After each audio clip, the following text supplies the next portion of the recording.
Hello and welcome 11th class. हम chapter number 9 कर रहे थे सीक्वेंस एंड सीरीज। एक्सरसाइज 9.2 हम सोल्व कर चुके थे। आज हम एक्सरसाइज 9.3 पढ़ेंगे जो कि आपकी जीपी से जुड़ी हुई है। जैसे एपी में ए होता है, डी होता है, एन और ए एन, उसी तरीके से जीपी में आपके पास ए होता है जो कि फर्स्ट टर्म होता है। जहाँ एपी में हम डी निकालते थे वहाँ जीपी में हम आर निकालते हैं जिसको कॉमन रेशियो बोलते हैं, और आर सेकेंड टर्म को डिवाइड किया जाता है फर्स्ट टर्म से, तब आपका आर निकलता है। एन एन होता है और ए एन आपकी जो टर्म फाइंड करनी होती है वो। तो क्वेश्चन फर्स्ट है आपका 9.3 exercise, find the 20th and nth form of a GP where GP is 5/2, 5/4 and 5/8। जैसे आगे चलती रहेगी आपकी। Find the 20th and nth form, या फिर find the 20th and nth term of a GP. तो जीपी है आपकी 5/2, 5/4, 5/8। यहाँ से ए की बात करें तो ए आपका 5/2 है। कॉमन रेशियो या फिर आर आपका second term divide by first term. Second term है 5/4 डिवाइड बाई 5/2। जैसे ही 5/4 डिवाइड बाई 5/2 है तो 2 आपका नीचे जाएगा, 5 आपका ऊपर। 5 से 5 कैंसल, 2 1 जा 2, 2 2 जा 4, यानी कि 1/2 आर की वैल्यू। एन है आपका 20 क्लास।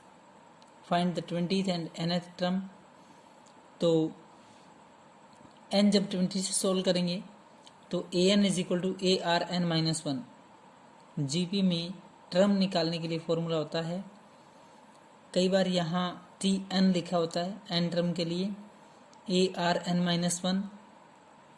तो ए एन आपका 20 है, ए आर एन -1, ए कितना है 5/2, आर कितना है 1/2, एन -1 यानी कि 20 माइनस में 1। 5/2 इंटू 1/2, 20 माइनस 1 करेंगे तो 19 आएगा क्लास। 5/2 इंटू 1 में 2, ये 1 क्लास 1 की पावर भी 19 है और 2 की पावर भी आपकी 19 है। तो 5/2 इंटू 1 में 2 की पावर 19। आप लोगों को पता होगा ये पावर 19 है, इधर पावर 2 की पावर 1 है, दोनों बेस सेम है, तो पावर आपकी ऐड हो जाएगी। 5 इंटू 1/2 इंटू 1/2 की पावर 19 है। अगले स्टेप में हम इसको ऐसे लिख सकते हैं, 5/2 की पावर 20। क्लास 19 पावर ये है, और 1 पावर जब ये ऐड करेंगे तो 19 + 1 20, एन की पावर कितना है 20। तो A20 इज इक्वल टू 5/2 की पावर कितना है 20। इसी क्वेश्चंस में आपको nth टर्म भी फाइंड करना है। ए आपका 5/2 था, आर आपका 1/2 था, और एन की जगह N. A N is equal to A R N -1 है। ए आपका 5/2 है, आर आपका 1/2 है, एन -1। 5/2 इंटू 1/2, 1 की पावर भी n -1 है और 2 की पावर भी n -1 है। 2 की पावर n -1, इधर 2 की पावर 1 है, तो 5 इंटू 1/2 अलग से लिख सकते हैं इसको, और 1/2 n -1। ध्यान से देखें, 5/2 इंटू 1/2 n -1, तो इसको लिख सकते हैं 5 इंटू 1/2 इंटू 1/2 n -1। क्लियर यहाँ तक?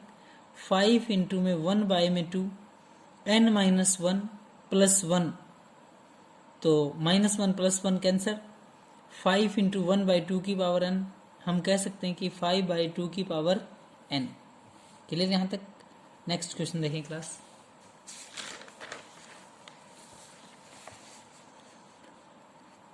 आपको दिया है 12th टर्म, आपसे पूछ रहा है find the 12th term of a GP whose 8th term is 192 and the common ratio is 2। ध्यान से देखें बच्चे, find the 12th term of a GP. एक जीपी की आपको 12th टर्म बताना है, whose 8th टर्म इज 192, जिसकी 8th टर्म 192 है, and the common ratio is 2, जिसका कॉमन रेशियो आपका 2 है। क्लास 8th टर्म की बात करें, टर्म 8 की बात करें, 192 है, 192 है। Term 8 is equal to, term 8 को हम लिख क्या सकते हैं, ARn-1।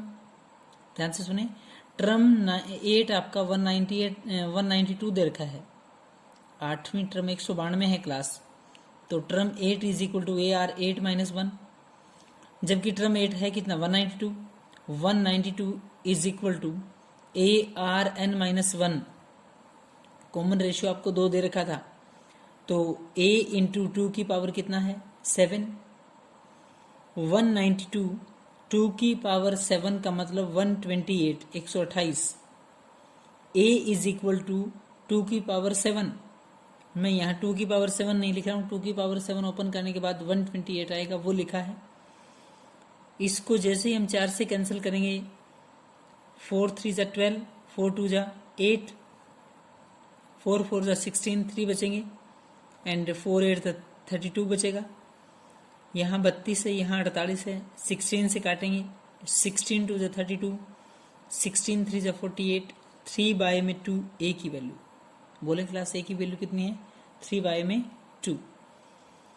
Term 12, find the 12th term, आपको 12th टर्म निकालना है। Term 12 is equal to ARn-1, AR12-1 यानी कि AR11 करेंगे। A कितना है, 3/2, R11, R मतलब 2 की पावर 11, 3/2 इंटू में 2 की 11 को लिख सकते हैं, 2 इंटू 2 की 10, क्लास 2 इंटू 2 की 10 इसलिए लिखा, इस 2 को 2 से कैंसिल करने के लिए, तो 3 इंटू 2 की 10, 2 की 10 1024 इंटू में 3 से मल्टीप्लाई करेंगे तो कितना आएगा, 3072। टर्म 12th की जो वैल्यू आएगी वो कितनी आएगी आपकी, 3072। क्लियर क्लास, 12th टर्म आपको पूछी थी। 8th टर्म आपकी थी 192, टर्म 8th को लिख सकते हैं AR की 7, A है, R कितना 2 के साथ 192, यहाँ A चेक किया 3/2। क्लियर, फिर यहाँ A की वैल्यू पुट की बस। Question number 3rd, the 5th, 8th and 11th term of a GP are respectively P, Q and S। 5th, 8th और 11th term, ध्यान से सुने, 5th, 8th and 11th। 5th term P है, 8th term Q है और 11th term S है।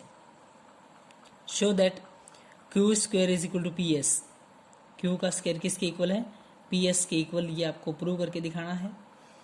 तो 5th term 5th is equal to P है, यानी कि AR की 4 इज इक्वल टू P है। टर्म 8th आपका Q है, AR की 7 इज इक्वल टू Q है। टर्म 11 AR की 10 इज इक्वल टू S। ध्यान से सुने, 5th, 8th and 11th term P, Q and S है। 5th टर्म का मतलब AR की 4P है, 8th टर्म का मतलब AR की 7Q है, 11th टर्म का मतलब AR की 10 इज इक्वल टू S है। Clear, Q square is equal to PS है। Q स्क्वायर को हम क्या लिख सकते हैं, AR की 7 पूरे की power 2। Q square is equal to AR 7 और पूरे की पावर कितना है, 2। AR 7 पूरे की पावर 2 का मतलब हुआ A की 2 और R की 14। ध्यान से देखें, AR की 7 पूरे की पावर 2 है, इसका मतलब है A की 2 और R की कितना है, 14। A की 2 को A इंटू R की 4 लिख सकते हैं। A की 2 को दोबारा, A की 2 है तो A इंटू A है, एक बार तो A इंटू R की 4 लिखा, दूसरी बार A इंटू R की 10 लिखा। AR की 4, ध्यान से देखें, AR की 4 कितना है, P, AR की 10, AR की 10 कितना है, S, तो Q square is equal to PS आपका प्रूव हुआ। Clear class, Q square is equal to, Q square को हम लिख सकते हैं AR की 7। देखो Q की वैल्यू है AR की 7, यहाँ Q का स्क्वायर है तो AR की 7 पूरे की वैल्यू का स्क्वायर, A का स्क्वायर A स्क्वायर और R की 7 का स्क्वायर मतलब करेंगे तो R की 14। A इंटू R की 4, A इंटू R की 10, AR की 4 का मतलब P होता है, AR की 10 का मतलब S होता है, तो PS। क्वेश्चन नंबर 4 देखें, the fourth term of a GP is square of its second term। Fourth term of a GP, एक जीपी की फोर्थ टर्म है, वो सेकेंड टर्म का स्क्वायर है। फर्स्ट टर्म आपकी -7 है। फाइंड द सेवंथ टर्म, आपको सेवंथ टर्म बतानी है। Fourth term of a GP square of its second term.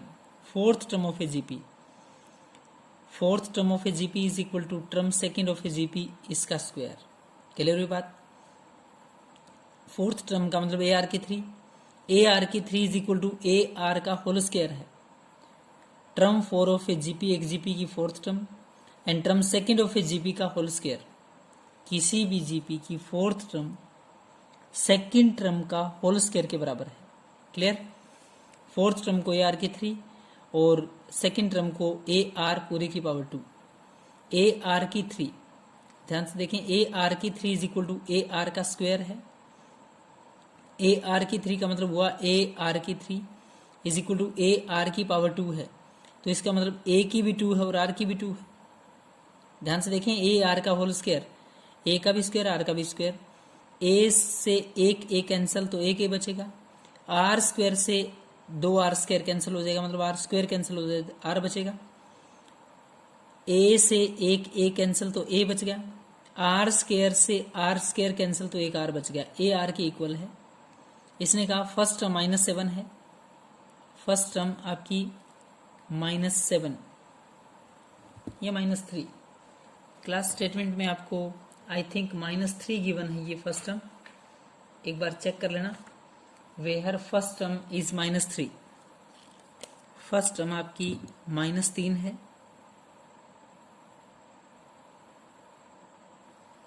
Find the seventh term, A आपका -3 और आर भी आपका -3। क्लियर यहां तक? Term 7 is equal to A R की 6, ए कितना है -3, आर कितना है -3 की 6, -3 की पावर 6 यहाँ है और एक की मतलब -3 की पावर कुछ भी नहीं है तो 1 है। -3 की पावर 1, -3 की पावर 6, -3 की टोटल पावर कितना हो जाएगा यहाँ आपका? -3 की टोटल पावर 6 + 1 7, -3 की पावर 7। -3 की पावर 7 का मतलब हुआ 7 बार जब माइनस में पावर है, यहाँ माइनस है और पूरी की पावर 7 है तो माइनस रिजल्ट रहेगा। 3 × 3 × 3 × 3 × 3 × 3 × 3 मीन्स क्लास जब 7 टाइम 3 की पावर्स को ओपन करेंगे तो आप लोगों का रिजल्ट आएगा -2187। क्लियर है यहाँ तक?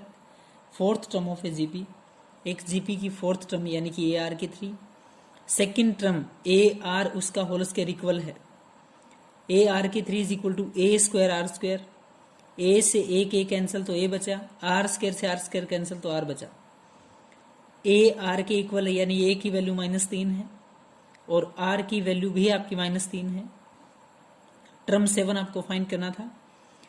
टर्म 7 का मतलब होता है क्लास ए आर की 6, ए है -3, आर है आपका -3 की पावर 6, -3 यहाँ पावर 1 है, यहाँ पावर 6 है, -3 की पावर 6 + 1 कितना है 7, -3 की पावर 7 यानी कि -2187। जब -3 की पावर 7 को ओपन करेंगे तो -7 है, मीन्स -3 की पावर 7 है तो 7 बार जब पावर होती है तो माइनस ही रिजल्ट रहेगा। -3 की 7 को ओपन करेंगे तो 2187। तो यहाँ तक आप बच्चे बहुत अच्छे से 4 क्वेश्चन तक सोल्व करेंगे। Thank you class.